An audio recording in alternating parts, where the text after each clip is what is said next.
what the path was going to be in the Big Four. I knew that path. I knew that I could live the American dream, get paid really well, get really nice raises, really nice bonuses, work a 40 to 50 hour week, get married, have a beautiful family, live in a beautiful home. I knew that that's what it was, and something about it just didn't satisfy me.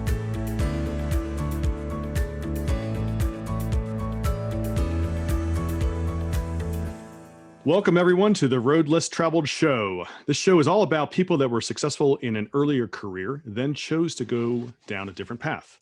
I'm your co-host, Richard Coyne. And I'm your co-host, Bill Zahller. Today's guest, we have Brandon Hall, CPA, and we'd like to thank Brandon for joining us on the Road Less Traveled podcast or show. And Brandon, can you tell us a little bit about yourself? What was your former career? And then how many years were you in that career? Sure. Thanks, Bill and Richard, for having me on. I really appreciate it. So I am a CPA. I run the Real Estate CPA. We're a CPA firm, and we service real estate clients nationwide. We provide them with tax planning and strategy, tax compliance like preparation, and then accounting services.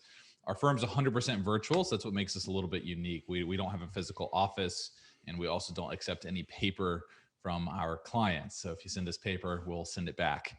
And make you upload it to our portal. So makes us a little bit unique, but also allows us to work with anybody, anywhere.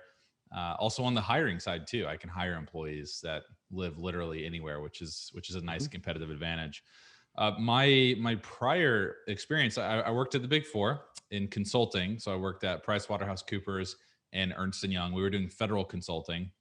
So these government agencies would hire us to do some sort of like evaluation project or build some sort of process to make their lives easier, more efficient. And I spent about 3.5 years between both PwC and Ernst Young working there. And I kind of figured out how to play the game at those companies. Like the game, at least in where I worked, it was all about working on proposals, business development work. That's what everybody found very important. Sometimes it was even more important than delivering to clients, is to go and spend time working on proposals versus extra time on a client project. So I figured that out and was quite successful once I figured that out. And then around the time that I left, I was starting up my own firm. Actually kind of a big risk. I think I was 24, 25 when I left and started my own firm. Which it's funny, like knowing what I know now, looking back, I don't know that I would have done the same thing. Just because like providing tax advice, doing tax returns, especially like in a ton of different states, it's risky. There's a lot of risk. There's a lot of liability. There's a lot of stuff that I had to figure out. I made a ton of mistakes. Just because I didn't have the experience, but we've built the experience, we've built the team, and now it's awesome. It's rock solid. But yeah, I left and started this firm when I was about 24, 25 years old, and I have scaled it to where it is today. Excellent. Yeah. Excellent. So Brandon, from your former career, what you used to do in kind of the Big Four, and by the way, I was in that sort of world myself, for not on the IT consulting side, not on the tax side, but is there a funny story that you maybe can share that kind of made you go, why am I doing this? Yeah. There were a lot of stories about why am I doing this, but there's one funny story in particular where I thought it was funny. I don't know if anybody else thought it was funny. So when I was at Ernst Young, I was a senior associate there, and I had associates under me. They were two women, and then I had a manager, and my manager was a very smart technical person, really good with the client, and typically didn't do a great job of the empathy piece in managing people. Mm-hmm. And there was one time where I had already started this venture and I was already making money at it. So, I don't know if any of your listeners have started something on the side, but once you start making a little bit of money, and then it kind of like snowballs and becomes more money, you get really confident in your W-2 job. Like you kind of just get to the point where I'm not taking crap from anybody anymore, which is not good. You will get terminated. But that's kind of like the point that I had gotten to. I was just so sick of it, so jaded. which is also a funny thing that I've learned. It's like, just really just me being inexperienced and not very wise in the overall corporate world, the jaded piece. But anyway, so yeah, just overall not happy where I was and ready to really scale my firm up and make the switch. But there was a point where my manager, this is bad. My manager went and was giving my associate a hard time. And the way that it works in accounting is you try to have respect for the next level down so that they can go and have that conversation. Like, I'm supposed to go have the conversation with my associates that I can build those skills of having the tough conversations, the leadership skills, and I can grow my own career. Well, so he went and just decided he was going to go around me, which honestly was probably the right move, because again, I was like to the point where I was just like, I don't want this job. I don't like this job. And he goes and has this conversation, and the associates, basically like the equivalent of a Slack, like instant messaging, instant messaging me going, "Oh my God, help." And he's being a little abrasive. And so he walks by my office. We all had offices. Walks by my office, and I was like, "Hey," his name, and I was like, "Hey, step into my office." Oh God, it's so bad. I was like, "Step into my office." He like steps in, and I'm like, "I'd really appreciate it if you would discuss with me before going around me and talking to my associate in the future." And he was just like, "Okay." And then he left, and he apologized to me later. He's like, "I'm so sorry for stepping on your toes." And I was like, "Wow, that's crazy." Like, dude. But anyway, I mean, looking back, it was incredibly disrespectful on my part. Relatively funny though, looking back, and just like, if somebody did that to me today, it'd be game over. You go home. So anyway, so I laugh about it, and I think that he laughs about it. But anyway, it was just something in the moment. Well, you know what they say: you get hired for your technical skills, and you get fired for your interpersonal skills. Oh yeah, 100%. It was just one of those things where I was like, I've got some confidence, I've got the fallback plan. I don't, just being young and dumb, like, I don't need this. And I'm not gonna take any crap. So yeah, that was a bad one, but funny. Yeah. Right. Yeah.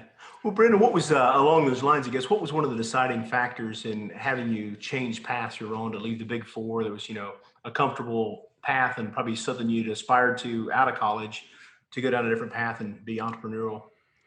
That's a great question. And I actually figured out about 3 months into my career, when I was still at PwC, or right after I'd started, basically, that it was just not going to be for me. 3 months in, and I just realized that those companies moved a lot slower than I wanted to move. And again, there's some inexperience there, and just being new and not understanding and not appreciating what was built before me, right? Because now we're kind of going through the same thing where we're saying you need to slow down, and we need to slow down, and we need to build processes, and we need to build it for the next person to come in. And so it's weird now seeing it from the other side. Like, I get it, I understand. But anyway, I mean, not having that experience and not being able to see through to the other side, I was 3 months in, and I was like, I don't want to be here. This is not for me. Taking orders from somebody that I don't respect, that hasn't earned my respect, just not for me. It's really hard for me to do that. And so I started doing a whole bunch of like soul searching. I found a whole bunch of TED Talks and things about how do you find your purpose and your passion and everything. And one thing that I basically came to was, it's more, for me personally, it's more risky to stay in a corporate job, earn money and invest that money and live comfortably, than it is to quit, build something that I create, and see where it takes me. Like, I felt like it was going to be, I knew what the path was going to be in the Big Four. I knew that path. I knew that I could live the American dream, get paid really well, get really nice raises, really nice bonuses, work a 40 to 50 hour week, get married, have a beautiful family, live in a beautiful home. I knew that that's what it was. And it something about it just didn't satisfy me. It just felt very boring. And I just knew that I needed something else. I needed something where literally the sky's the limit. If I can dream it, I can accomplish it. And so running a business was the answer. And it's kind of funny because I was getting my CPA, and when I decided I was going to run a business, I was like, well, I'm definitely not going to run a CPA firm, because CPA firms are hard to scale. They just take forever. And I'm going to run a software firm or some sort of product-based firm. I actually came up with an idea of when I was sitting at my cube at PwC, I was trying to track my water intake. And so I came up with this idea and I drew it out. Came up with this idea, drew it out of this water bottle, not a smart water bottle, but just a water bottle that has markings for like the time of day. And then you flip it around, and then it like starts at noon. So it goes, from 8 to noon, and then noon to 5. And you got to drink enough water. So I was like really into fitness and everything at that point. And I remember I'd like talked about it with somebody else, and we had looked at potentially getting patents and securing financing and trying to build this thing out. But then it was just like the supply chain was just incredibly complex, and it got overwhelming. So I was like, I'm done. And now you can buy that water bottle on Amazon. I'm like, oh God. But anyway, so I didn't want to build a CPA firm, but luckily, one of the contractors that was also working for this government agency that I was working for through PwC, we sat close to each other, and he was running his own firm. And so I was starting to like ask him a ton of questions and sort of realize like, oh, so running a CPA firm, it's harder to scale, but it's also easier to run and get up and running real quick. So that's the route I went. Okay. Excellent. Okay. Yeah.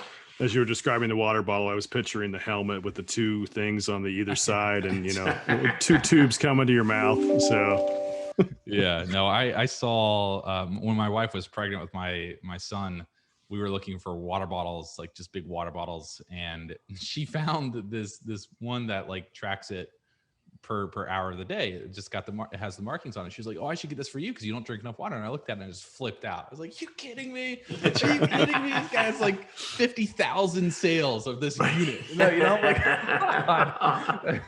first $1 billion water company. Yeah. But is the water bottle, does it have an app that's tied to your phone and your iWatch, so you can watch your intake there and not actually have to look at the bottle? So yeah. Gotcha. I'm sure there's no issues with electricity and water being mixed. This should be fine. Yeah. There's not a recipe for disaster. Exactly. So Brandon, as you kind of really decided, okay, the CPA firm is the way to go, tell us about some of the obstacles you encountered along the way. Oh gosh. A lot of obstacles. So we've had software obstacles, and we have people obstacles. I would say people's the biggest one. But software obstacles, it's tough because as we've scaled, we have scaled so fast that we grow out of our software capabilities very quickly. And so then we're left with, do we rebuild this software, or do we just call it quits and get a new software and start fresh? And oftentimes we've said, we're just going to start fresh.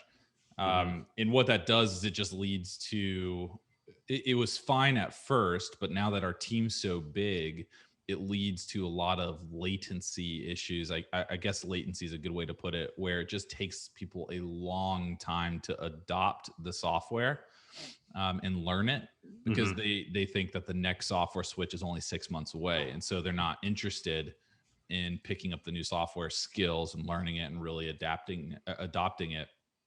So that's been a challenge for us. And we finally like slowed down on the software acquisition piece and tried to really figure out, what do we need to scale to the next level?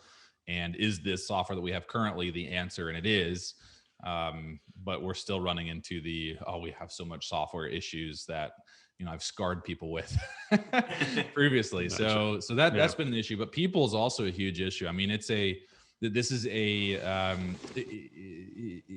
people's are the only thing that we have, I mean, we have clients, we have client people, and then we have an employees people, and our clients have to be happy, and our employees have to work hard to make them happy. And the people issue it's the biggest issue that we face today. And it's the biggest issue that we're going to continuously face. We don't have a staffing issue, which is great. Like a talent acquisition issue. A lot of CPA firms have a talent acquisition issue. They're not able to acquire the talent that they need because all these CPA firms need the talent. So there's a shortage in the industry. We don't have that issue. I think it's because we are virtual. We do things a little bit differently, and people want to work for us, which is really cool. So we've got this whole pipeline of kind of like what we do sales. When we went out to find you guys as clients, it's the same thing that we do with employees. So we've got a whole pipeline of employees that we can tap, or potential employees that we can tap. But the people issues are just getting people to do what you need them to do. And I mean, my team's amazing, but people issues, when I say people issues, I mean, people make mistakes, things get dropped, and it's nobody's fault necessarily. It's just the nature of the business. So that's the kind of the downside of the CPA business, is that I can't go build a software product and scale it to infinity and not have to worry about getting the next 10 people trained up on how to execute it, Right. That's what makes it challenging. Yeah. So Brandon, just elaborate on your business a bit more. So again, your virtual CPA firm, your employees, the people that work for your clients are located all over the place, and your clients are really all over the place as well, right? Yeah. So we have, I think we have about 24 people now. So a team of 24, including, I think that includes myself. It's 24 or 25, somewhere around there. They're all over the place. So we've got employees in Texas, New York, Florida, North Carolina, Colorado, Arizona, Arkansas. I mean, literally all over the place. Right. We have clients in every single state, and we service them all virtually. So we basically, we work in the real estate space. We only take on real estate clients today. And we put out really good content. So our entire client acquisition strategy is centered around giving away everything for free. People will read the stuff that we put out, and then they'll do one of two things. They'll say, this is too much. These guys seem like experts, so I just want to hire them. Or they'll read everything themselves and they'll say, this is too complicated for me to implement myself, so I'm going to hire them because these guys gave me the information. You kind of create an agreement with somebody. I read your stuff. It's really good. Thank you so much. I want to repay you. I feel like I want to repay you. And so that's our entire client acquisition strategy. It works really well when you can service clients anywhere in the United States and the world. We have a lot of international clients too. Oh, wow. Yeah. It works really well because I don't need you to show up to my office, and we just, all we have to do is just hone in on being the best real estate advisors in the tax space and producing the best content in the tax space, and you'll find me, and you'll want to at least inquire about becoming a client. Very cool. Yeah. So just to the extent that you guys set yourselves up as a virtual firm, you're perfectly suited for the world we're living in today. And, that's in a way, you're brilliant ahead of your time. So there you go. Yeah. We actually, we had a lot of requests when COVID was breaking out about how do you run a virtual CPA firm, because it's different. You can't, a lot of people, I'm not gonna say CPAs, but just a lot of people in general, when you go into the office and you have subordinates in your office and you see them physically, you feel like they're working. You feel like they're delivering results, but you're not actually tracking results. That's the difference in a virtual environment, is that you can't see them. So you have no idea if they're working. But then the question is, does it even matter? Does it even matter if they're working at the same time that you're working? It doesn't. I mean, business is all about delivering results. Results are the only thing that matters. So if that employee can deliver 8 hours of results in 1 hour, more power to them. It doesn't matter in a virtual environment. All that matters is that they delivered 8 hours of results. So how do you track the results? And that was the question we were getting a ton of as COVID was breaking out. We actually started a podcast called the Staying Power Podcast, which we've scaled it way back. We thought that since all these CPAs were reaching out to us and asking us, how do you run a virtual CPA firm, that there was a market there to do business consulting with CPAs, and come to find out that CPAs are quite cheap. and I say that and I laugh because I'm also quite cheap. So if you're a CPA and you're listening, you're like, Brandon, you suck. Listen, I'm cheap too. I'm very careful about where I spend my money, and I don't like going and spending my money on consulting and things like that. Right. But anyway, we started this thing where we're like, we're going to crush it because there's all these CPAs that need our help and nobody wanted to pay. So I was like, okay, well, we'll still run the podcast because it's fun, but. Right. Yeah. Well, I'll tell you, it's good, Bill. Oh, so you scaled back staying power, you said? Yeah, so we're running that once a month now. We were doing a once a week podcast, and now it's once a month. And we had a community for CPAs, but we had very little activity and very little time to spend if people weren't paying for it. So we were like, okay, we're done. Yeah.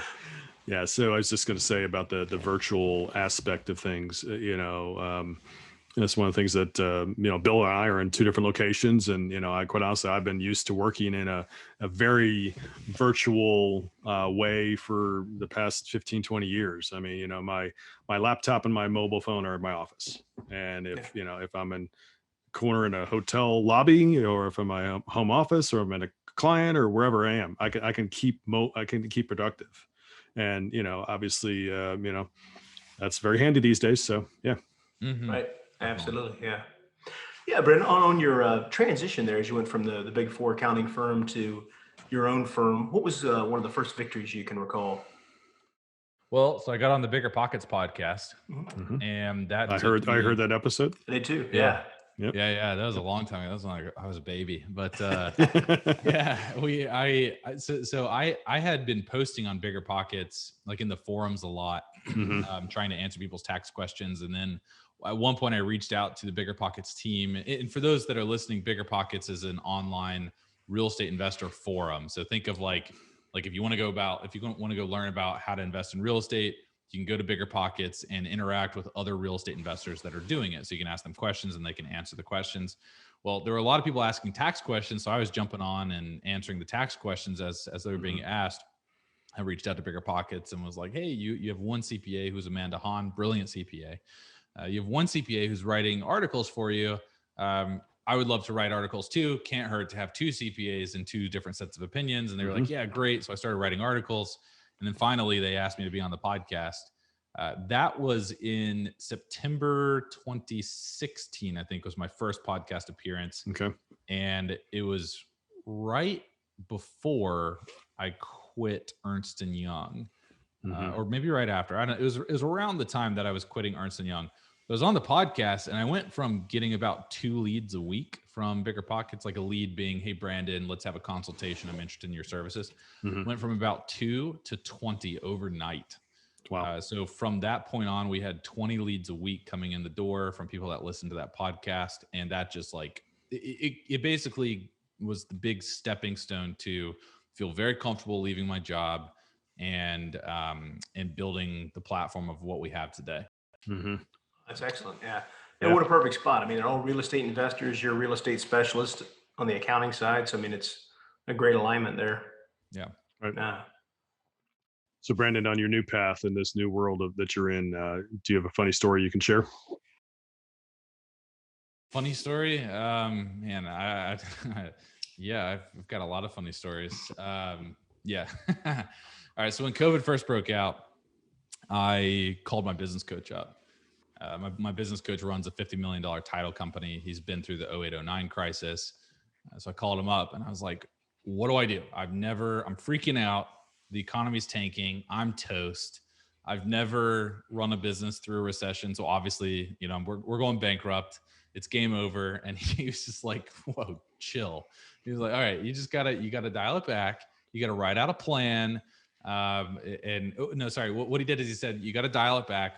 What's the worst case scenario? I was like, worst case scenario, none of our clients can pay us, which means that I can't pay my staff. So I have to lay people off. And he's like, well, that doesn't seem like worst case. Like, what's really worst case? It's like, well, really worst case is I lay everybody off. We can't service our clients. We go bankrupt to, get rid of all of our contractual obligations with our clients. And then that's it. And he was like, cool. And what would you do then? And I was like, probably become a real estate agent.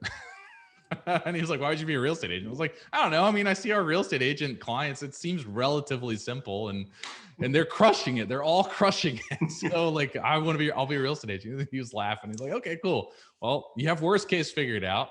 So now obviously we don't want worst case to happen, but let's think through a plan of where you're at now going down to worst case and the actions that you're going to take as each basically KPI, as each key performance indicators hit. So if you lose 20% of revenue, what are you going to do? Specific actions, write it out. Okay, great. Now the next 20%, what are you going to do? Specific actions, write them out, because then you don't have to think about it anymore. And when it happens, you just execute.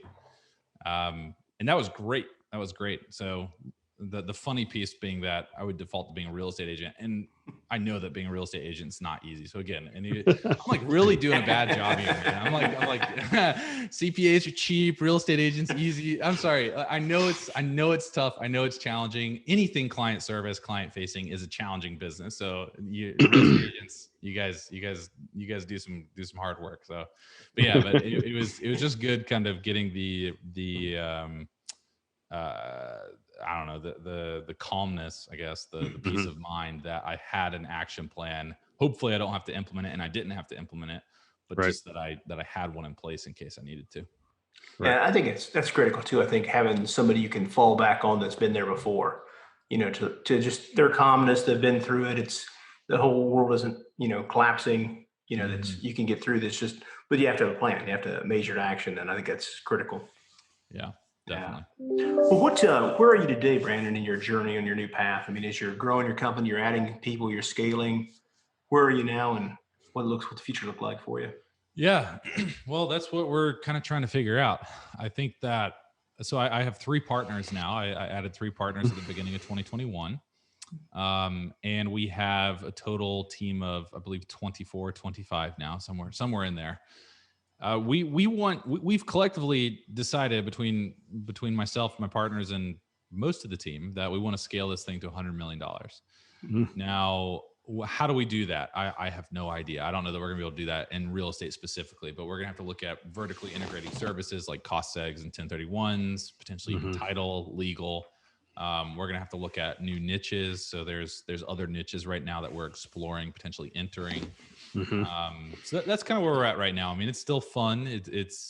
Well, I would say it's even more fun because now we kind of have the blueprint down of how to make a CPA firm that operates virtually work, and we might be able to go and apply that to new niches and new spaces. Okay. Excellent. Yeah. Exciting. Yeah. Good. Yeah. So, so you've got a exciting path you're on. Where do you see the future for your firm, for you, your firm, and et cetera? Yeah. Well, like I said, I'd love to get to $100 million. And it's just like, I think that the reason for that is just that it's something that people don't think that you could do in one lifetime. I didn't think that I could do it in a lifetime. I met my business coach, and he's running a $50 million company. Before I met him, my goal was 10 million. Then I met him and I was like, oh, you can build a $50 million company in your lifetime. Great. New target's 50 million. But then we met through the Staying Power podcast. We met another guy. His name's Gary Shamus. He built a $100 million CPA firm and sold it to BDO in 2015. So I was like, oh, well, if Gary can do it, I can. That's right. So it's just kind of like, it's been cool because you meet people that expand your understanding of the world and what you can accomplish. And it's not like what's cool about it is it's not I invented Facebook or Amazon and I'm worth hundreds of billions of dollars. Like that's not a story that motivates me. It's not something that I feel like is within my reach or even on the same planet of what I could potentially achieve. But hearing, just being in the CPA space, you meet a lot of people, a lot of entrepreneurs that are making $10, $20 million running a business or liquidating a business that they've been running for a handful of years. You start realizing like, okay, those numbers are achievable. So we set a target of 100 million. That's where we want to get to. That probably means a couple hundred staff. And really understanding how to make the virtual environment scale. We know what it looks like for us today, but that results focused, what does that mean when you have 200 people underneath you? That will be challenging. But it's an exciting challenge, one that we want to take on. Yeah. Huge goals are something to shoot for. You maybe you don't make the top, but you can, if you set a goal down here, you're sure not going to get to this level. Right. Right. That's what my partner, Tom, says. He says that all the time. Big goals. Any time that we're talking about like setting some sort of revenue target or something, he's always just like, well, why don't we just aim higher? Right. We were talking about 100 million. He's like, well, why not $1 billion? I was like, well, that's actually a really good question. Why not $1 billion? And he's like, well, if we aim for $1 billion, we'll probably hit 100 million. And I was like, okay. Well, $1 billion freaks me out though a little bit. Yeah. Oh, yeah.